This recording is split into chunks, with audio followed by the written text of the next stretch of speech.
तो जनता मैंने देख ली है किल मूवी, जिसमें है लक्ष्य भाई और राघव जुयाल भाई।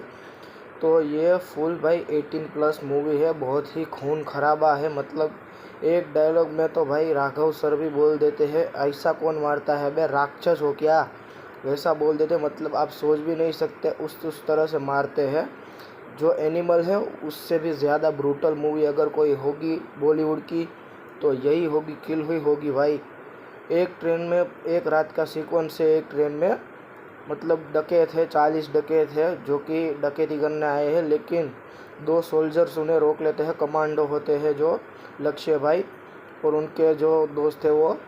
सो भाई फुल एंटरटेनमेंट वाली मूवी है, एंटरटेनिंग है, फुल एक्शन पैक मूवी है, लाइक जॉन विक और वैसी सब मूवी है। तो भाई मैं इस मूवी को दूंगा 4 आउट ऑफ 5 स्टार। ये मूवी बहुत ही अच्छी है, जाओ और